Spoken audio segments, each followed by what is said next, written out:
Grabe, sobra po palang talagang kalunos-lunos yung mga nasalanta ng bagyong Tino dyan sa Cebu. Grabe po.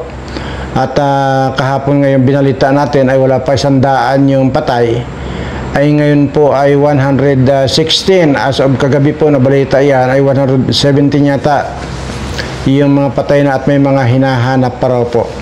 Grabe, sobra. Ang nakakalungkot po doon yung alaga nung ali na kanyang baboy ay nagkamatay lang din po dahil sa binaha din po yung kanilang mga alagang baboy, na kung saan ay ramdam na ramdam ko po yung talagang kalungkutan dahil hindi po biro ang magpalaki ng mga baboy na yan para ibenta.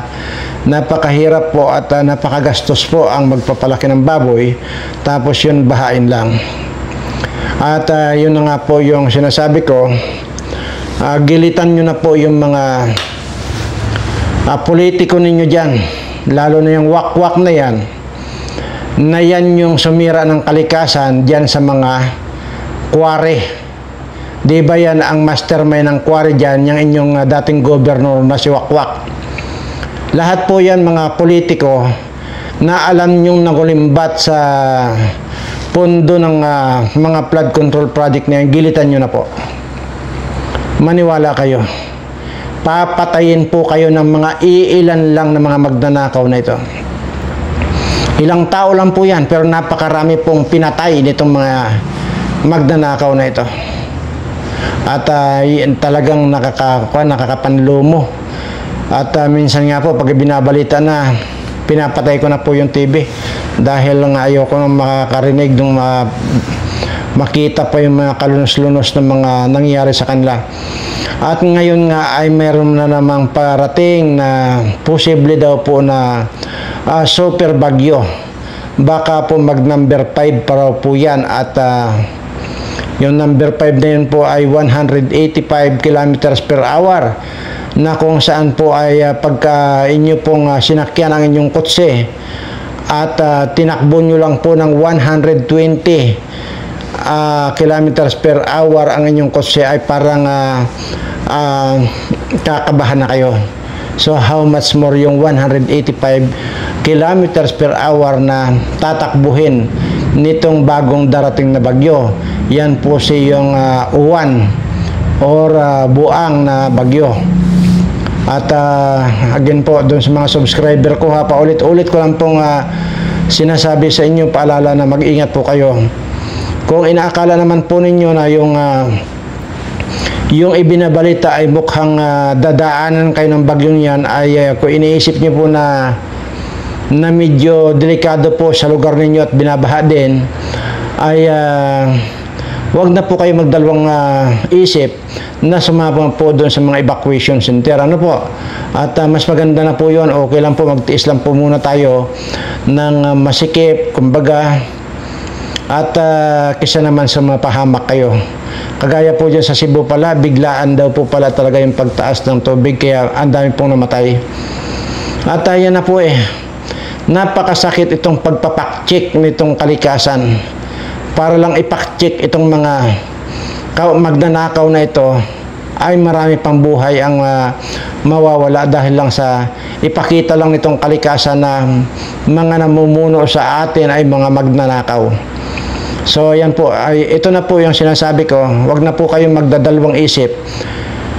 Pag iniisip nyo na po o inaakala ninyo na ang politiko dyan sa nasasakupan ninyo, na alam ninyong magnanakaw, wag na kayo magpatumpik-tumpik pa. Pag nagkaroon kayo ng pagkakataon, gilitan nyo na agad yan. Dahil dito man sa amin ay pinababantayan ko na po, at talagang kuan na po ito, at talagang masidhin na po yung order ko rito na talagang patayin lahat itong mga kawatan dito. Pero awa ng Diyos ay parang may kuan lang, kumbaga mild lang. Kasi po itong gumawa dito sa amin, dito sa Mindoro, ay Sunwest po yan na pag-aari ni Saldico. So paano kung mapatay ngayon itong Saldico na itong putang nan to, ay nagtatago ng hayop to. Anyway, kayong mga ICI, na isa pa kayong mga bullshit, puro kay porma, ikwan nyo lang i-cancel lang ang passport niyan. Lahat ng dapat gawin, i-cancel ninyo. At ngayon pa lang, mga bullshit kayo, i-sequester nyo lahat ng mga pag-aari niyan. Tingnan nyo itong abogado ni Saldico. Wala daw air asset itong si Saldico. Yan yung sinasabi ko na kapag ganitong mga abogado, ay sabagay nag-aral yan para pag sinungaling itong mga animal na abogadong to Pinag-aralan nila yan. Wala daw air assets, ito si Saldico ay sinabi na po ng kaap yan. Yung civil aviation na yan. Sinabi na po na 10 yun nakaregister na air asset or plano helicopter ni Saldico. Tapos sasabihin itong abogadong gonggong na ito na wala daw air asset itong bullshit na Saldico na ito. Anyway, at ito yung abogadong dapat na kinakapon din. Anyway, ito na po, naglabas na po ng pundo na 900 plus million pesos na po para pantulong dito sa mga nasalanta ng bagyo. Pumapalakpak na naman ang mga taingan nitong mga magnanakaw na ito na pag-i-endorsuhan itong mga budget na ito. At sigurado nandiyan na naman yung nandiyan na naman yung nandiyan na naman yung pangungupit itong mga animal na nandyan. Isa na rin dyan yung bantayan yung DSWD na yan. Wala na pong yun. Wala na pong matino. Sinasabi ko, lahat yan mga magnanakaw, lahat yan. Baka hindi na rin makarating yan. Yan 900 plus million na yan na pundo na yan na ibinaba ni Bangag. At kukulambatin yan, nandiyan na yung mga governor, congressman, ng mga buayang to, kukal na po yan, nag-aantay lang na masasakmal na pira yung mga animal na yan. Mayor, konsihal, hanggang sa kapitan ng baryo or barangay. Bantayan nyo po yan. At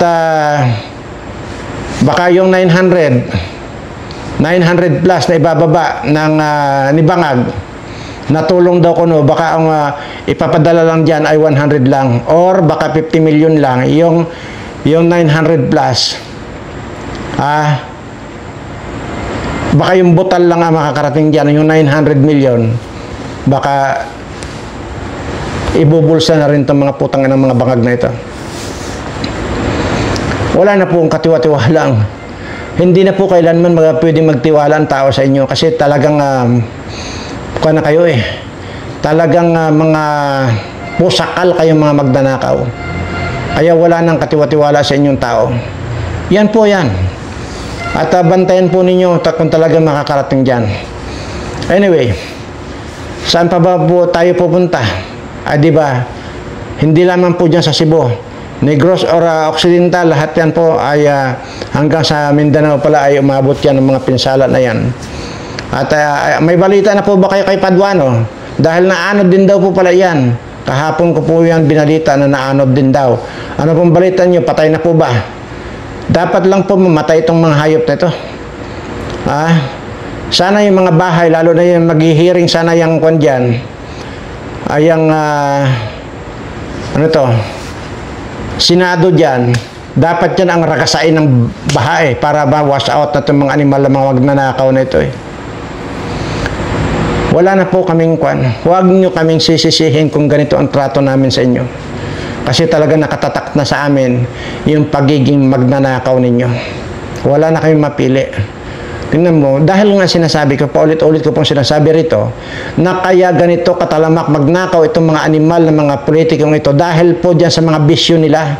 Bisyo nilang pangbababae at bisyo nilang panlalalaki. Marami na po yan, alam nyo na po yan, sinasabi ko na po yan kung sino-sino yung mga babae may mga bisyo na tatlo-tatlo ang kabit na mga lalaki. May mga builit pa, isa na dyan yung Cebu, yung gobernador ng Cebu na mukhang aswang. Di ba tatlo ang builit yan? Sana naanod na rin yan. Wala tayong balita, naanod na rin ba? Alam mo ba yung anak nito? 20 million pesos ang itinayong bahay yan dyan sa, di ko lang alam kung saan subdivision dyan sa Cebu. Hindi, 100 million pala, 100 million pesos yung bahay na ipinatayo dyan. Mansion na po. Ganyan po kagarapal itong mga kababayan ninyo dyan sa Cebu. Kaya wakwakin nyo na yan. Oh. Ngayon, sige. Dahil dito, mag-shift na po tayo dahil parang di na ako magkapag-antay, nagigigil ako eh. Okay. Kumpirmado po na yung 3 araw na rally ng Iglesia ni Cristo ay dyan po sa Lunita or sa Rizal Park. Kumpirmado na po yan na dyan sila magtitipon-tipon dyan sila magrarally sa Rizal Park or Lunita. 3 araw daw po yan. Ang tanong, bakit? Plano niyo po bang paalisin si Jose Rizal dyan o yung kalabaw na nandyan? Kaya dyan kayo magrarally? Yan ang tanong ko. Kasi magrarally kayo dyan, sino yung paalisin ninyo dyan? Nag-iisa lang naman dyan si Jose Rizal. Nandyan, at saka yung kalabaw. Yan ba ang plano ninyong paalisin? Si Jose Rizal at dyan kayo magrarally? Yun na po yung sinasabi ko, mga kababayan. Doon po sa mga dating kapatid ko rin sa iglesia, dahil na matagal po akong dyan, matagal po akong kaanib dyan. Una, hindi po patakaran ng Iglesia ni Cristo ang makialam sa politika. Tama ako o hindi? Mabuti na lang at naging kaanib ako ng Iglesia ni Cristo dati at alam ko itong sinasabi ko. Sinabi ko na po yan na wala sa patakaran ng Iglesia ni Cristo ang makialam or sumausaw sa politika. Ngayon, bakit mag-iisip kayo? Bakit ngayon nakikisaw-saw sa politika itong mga Iglesia ni Cristo ngayon? Pero hindi pa po ako dito nang gigigil ha. Mamaya po, ang panggigilan ko itong bangag na ito mamaya.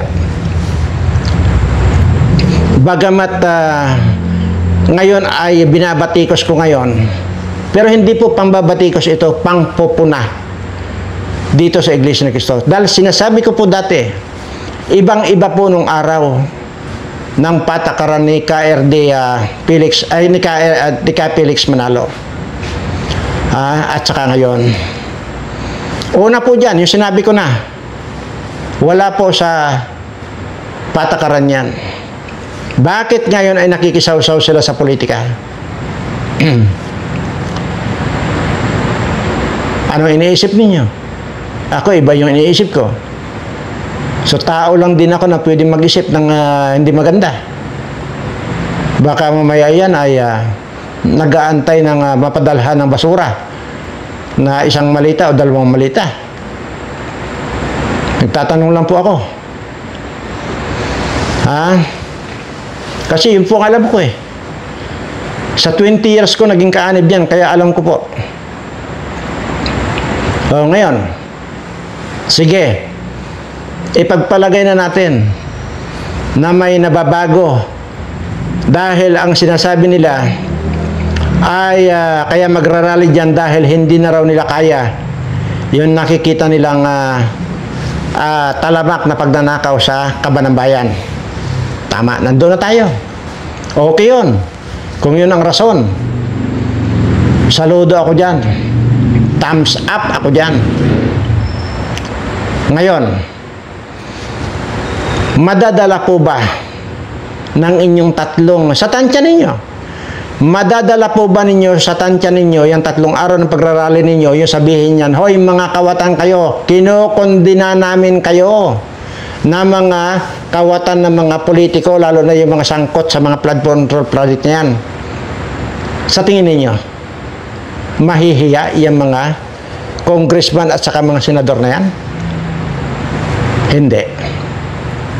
Kung yun lang din ang layunin ninyo para sabihin ninyo na stop na ang pagnanakaw sa Kabanang Bayan,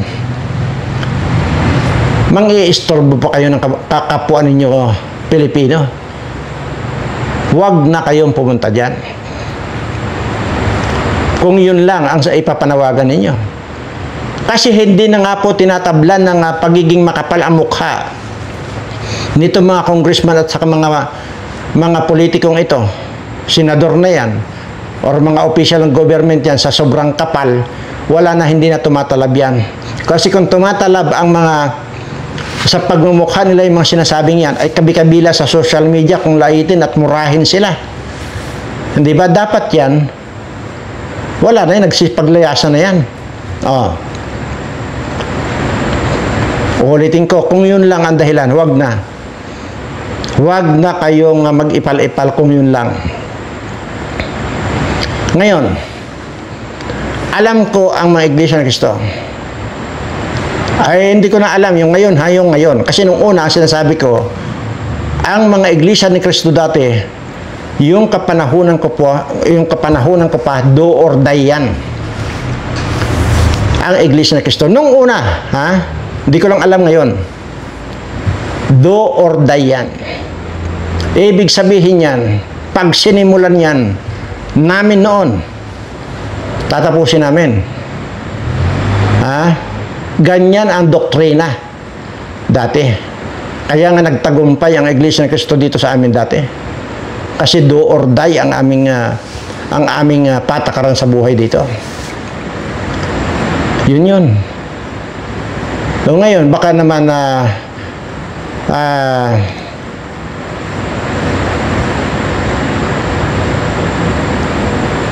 mali-malitang basura na lang ngayon ang pinaglalaban ninyo.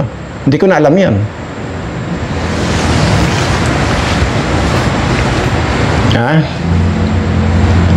Tawag na kung yun lang ipananawagan ninyo.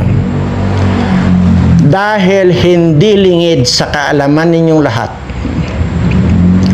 na mga kaanib sa Iglesia ni Cristo, mapa-ordinaryong tao yan o nag-aaral man yan o naging abogado kayo, or kung sino man yung mga nakapagtapos na Iglesia ni Cristo, hindi kayo siraulo, hindi kayo bobo, na para hindi nyo malaman na ang ugat ng mga pagnanakaw sa bansa natin, ang mastermind dyan ay si Bangag. Ngayon, kung ang inyong ipapanawagan sa 3 araw na ipanawagan ninyo kay Marcos na tigilan mo na, sabihin na natin, tigilan mo na Marcos ang pagnanakaw. Sa tingin nyo, mapapaalis ninyo? Sa tingin nyo, tatalab yan sasabihin ninyo? Hindi rin. Ay, sa kapal din ang mukha ni Bangag na yan Sa kasisinghot yan, ang kapal na ng pagmumukha niyan. Hindi pa rin.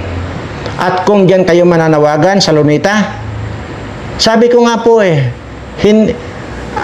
kung maging si Jose Rizal at saka yung Kalabaw, hindi kayo maririnig yung panawagan ninyo kung yun lang ang ipanawagan ninyo. Yung i-blame lang ninyo yung talamak na kawatan dito sa ating bansa. Ito ang huwag ninyong sayangin. Kung diyan kayo sa Luneta, walang mangyayari. Mga kababayan, itagaan nyo na ito tandaan nyo itong sinasabi ko. At itagaan nyo sa bunbunan ninyo. Kung hindi totoo ito sinasabi ko, ang ipapanawagan lang yan, kinokondina namin ang walang habas na pagnanakaw dito sa ating bansa, na nagiging resulta ay pagkamatay ng marami nating mga kababayan dahil sa baha na sanhi nitong mga politikong nagnakaw sa kabanang bayan na sa halip ay inilaan yan sa proyektong para sa baha. Tandaan ninyo pagka nagkamali ako rito, sabihin nyo sinungaling ako. Yan lang ipapanawagan. Tigilan. In general, tigilan ang pagnanakaw. At kinukundina nila. Yun lang. Kung kundinahin man nila si Marcos, hanggang dun lang. Hindi ba't kaya't sinabi ko na hindi na pwedeng mapakiusapan yan or mapahihiyain niya mga yan. Dahil wala nang mga hiya yan. Ano kaya? Kung baguhin ninyo yung inyong mga plano na yan at dyan kayo sa EDSA, yung 3 araw ninyo na nandyan, walang duda na maparelisan ninyo yung buong EDSA na yan. Dahil sa dami ng membro ng Iglesia ni Cristo, alam ko yan. Ngayon ko sa EDSA na, sisiguraduhin ko sa inyo, marami ang darating na mga ibang religious leader. Another puwersa. Pagka nagkaganon, paralisado na ang buong EDSA. Mapipilitan na ngayon na bumaba sa pwesto itong si Bangag na ito. Ganun lang kasimple. Alam kong magiging tahimik ang inyong rally. Alam ko yan. Disiplinado. Ang Iglesia ni Cristo, alam ko yan. Para ano pa na sinasabi ko nang galing ako dyan na hindi ko alam. Katunayan, sa lahat ng relihiyon na napasok ko, yan ang pinaka maayos pagdating doon sa yung tinatawag nilang pagsamba. Kasi iba yung upuan ng babae, iba yung upuan ng lalaki. So hindi dyan sa kagaya din sa Katoliko na katabi mo nakapanyan, naka-spaghetti yan, katabi mo, tapos ang iksi-iksi ng short, kaya hindi mo mapipigilan minsan magkakatabi, lalaki, babae, baka mahawakan pa yung hita nung katabi. Kasi palibasa nga, may mga pare na mga manyak din. Mamaya, may kukwento ko sa inyo. Yun yan. Kung sa kaayusan ng pagsamba, yan ang Iglesia ni Cristo, ang masabi ko.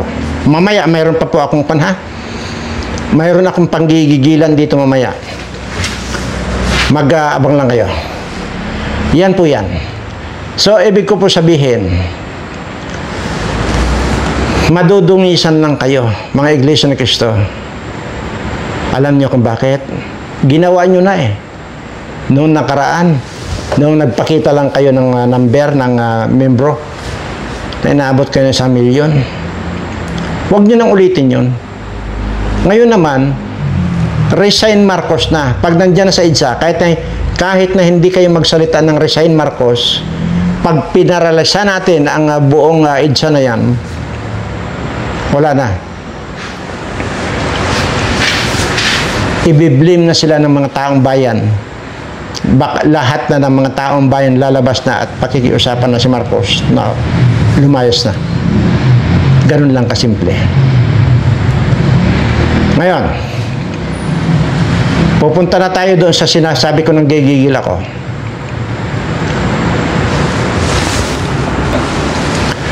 May lumabas po ngayon na nandyan po yan, kabi-kabila yan na bilinag na yan ni pambansang PL. Marami po nag-vlog dyan. Hindi ko na po kinuha yung statement nitong bangag na Marcos na ito.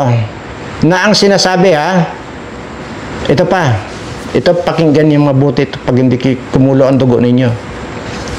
Ang sinasabi ni Bangag, bawat membro daw ng Iglesia ni Cristo ay binayaran kayo ng tigta 3,000 ng pamunuan ng Iglesia ni Cristo, kaya marami yung sasama dyan sa rally na yan.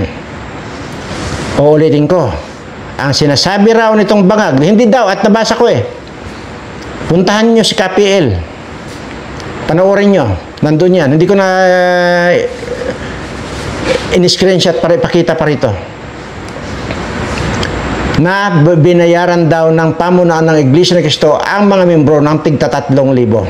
Okay. Yan ang pag-uusapan natin. ikaw na bangag ka, magdahan-dahan ka. Okay? Bagamat hindi ko nagugustuhan ito ngayon, itong mga kinikilos ng Iglesia ni Cristo, at pinupuna ko, pero dito sa sasabihin mong binayaran ng tigta 3,000 ang mga membro ng Iglesia ni Cristo para sumama sa rally na yan. Yan ang resulta ng iyong kabangagan dahil malabong-malabo na mangyari yan. Itatak mo sa gamong-gumong utak yung sinasabi mo. Walang ganyan. Una, hindi kailangan ng pamunuan ng Iglesia ni Cristo ang magbayad ng tigta 3,000 sa membro para lang pumunta sa rally. Dahil once lang na nagbigay ng order or nagbaba ng order nga ang pamunuan ng Iglesia ni Cristo, kuyog yan. Hindi kailangan bayaran. Ngayon sasabihin mo, binayaran ng pamunuan ang mga membro para lang umattend ng rally. Dito sa particular na isyong ito, minumura kitang animal kang bangag ka. Walang ganyan ang Iglesia ni Cristo. Walang ganyan. More than enough na pagka nagbigay ng circular, nagbaba ng circular ang pamunuan ng Iglesia ng Cristo, hindi mo kailangan magbayad sa kanila. Hindi kailangan pabayad ang mga membro. Dahil sinasabi ko pa nga dito sa iyo, di ba? Paulit-ulit kong sinasabi, ang mga membro ng Iglesia ng Cristo, hindi mga abusador yan. Pero, pag inabuso ninyo yan, do or die, sinasabi ko na sa inyo. Lalo na sa iyo bangag. Kaya magdahan-dahan ka pagsasalita na binayaran ng pamunuan ang mga membro para sumama. Malayo yan sa iniisip mo. Siguro, epekto yan ng kabangagan mo. Hindi yan. Malayong-malayo yan. Papuputol ako ng liig kung may nangyaring ganyan. Kaya magdahan-dahan ka. Hindi kagaya ninyo na mga buwakan ng ina ninyo na magbabayad kayo ng trolls para pabanguhin kayo. Lalo na itong tagapagsalita mong taratara na ito na palingkira na mabantot din ang bilat nito. Habang nagsasalita, ang gaga, naaamoy yung magmula doon sa kanyang bilat, papunta doon sa bunganga nito ang bantot. Yan ang tagapagsalita mo na palingkira na taratara pa. Sa dami ninyong trolls, hindi ganun ang Iglesia ni Cristo. At dyan lalaban ako ng patayan dyan.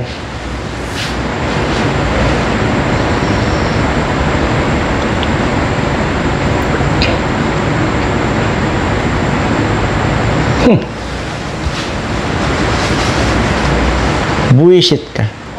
Nasobrahan ka lang ng pagsinghot kung ano-ano nang sinasabi mo. Walang ganyan.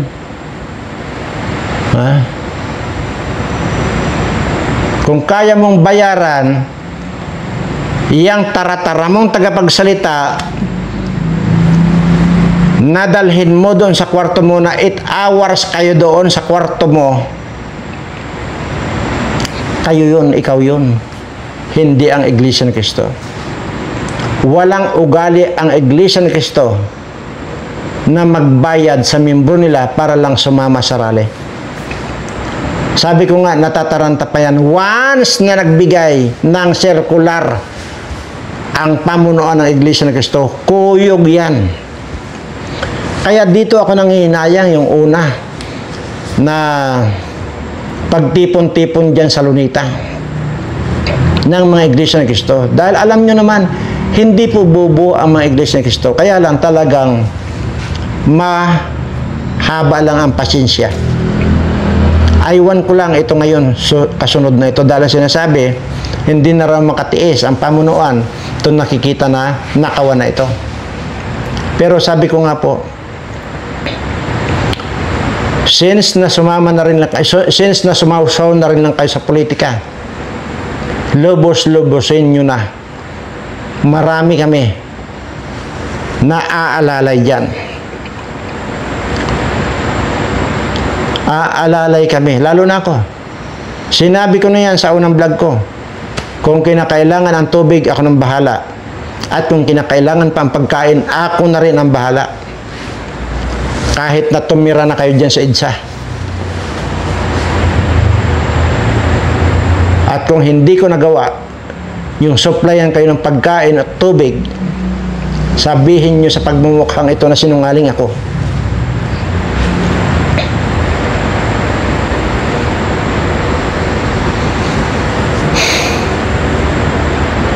Yun lang ang masasabi ko. Kaya, mapupulaan lang kayo. Sinasabi ko. Kaya nga, pinupuna ko na kayo, mga Iglesia ni Cristo.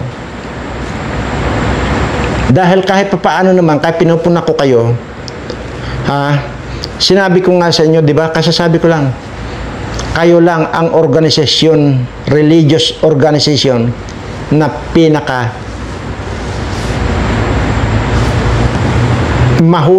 pinakamalinis ang patakaran pagdating doon sa arrangement ng mga upuan ng babae at lalaki. Yan. At wala pa ako nakita sa 20 years ko. Wala pa akong nabalitaan o nakita na nang manyak ng membro itong Iglesia ni Cristo. Hindi kagaya nitong mga pare na itong mga manyak na ito.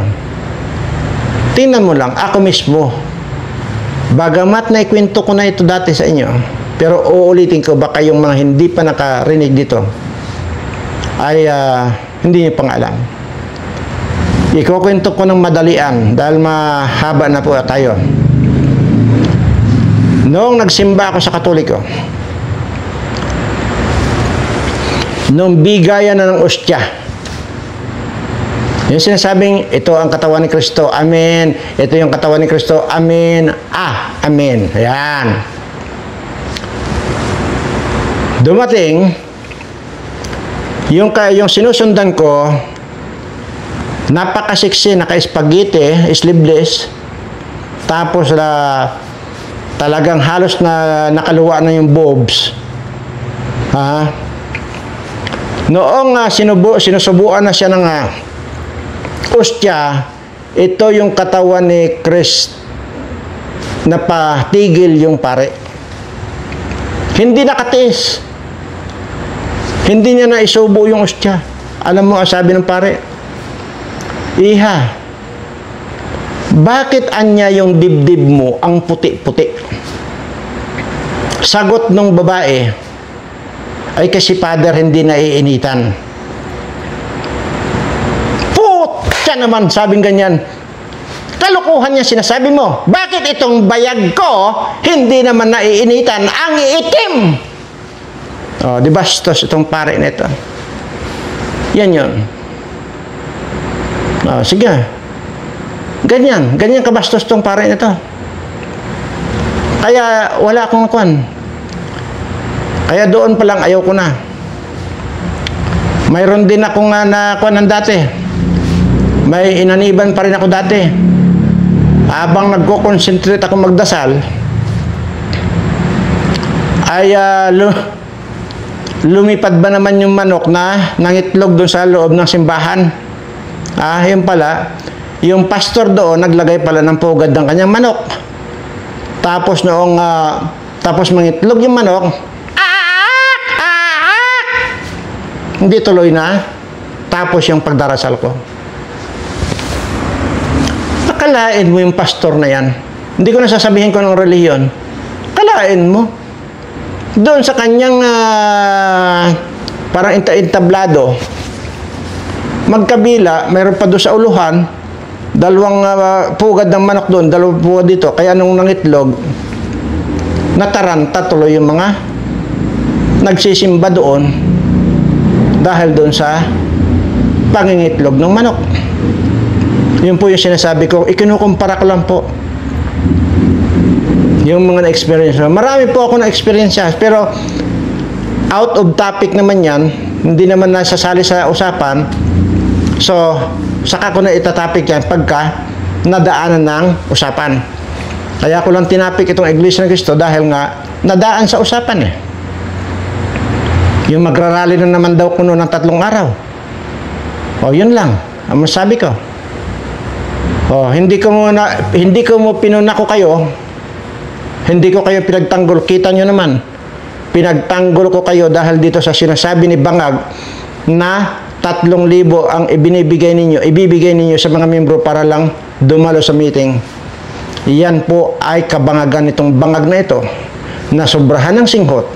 Kaya kung ano-ano na yung pumasok sa utak nito, imaginin mo, sasabihin na nakakausap yung tatay niya.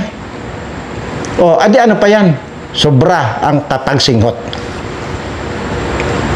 So hanggang dito lamang po at sana maintindihan ninyo na kung ang plano ninyo ay paalisin si Jose Rizal at yung kalabaw, tama na dyan kayo sa Lunita. Pero kung ang plano ninyo paalisin itong bangag na kawatang ito, diyan kayo sa EDSA ng 3 araw at sisiguraduhin ko marami ang lulusob dyan. At kung ang panawagan nyo lang ay kundinahin nyo lang itong mga magnanakaw na ito sa gobyerno, manahimik na lang kayo. Wala pang maibubutas sa inyo. Tandaan nyo itong sinasabi ko. Dahil baka mamaya, sa kagaganyan ninyo,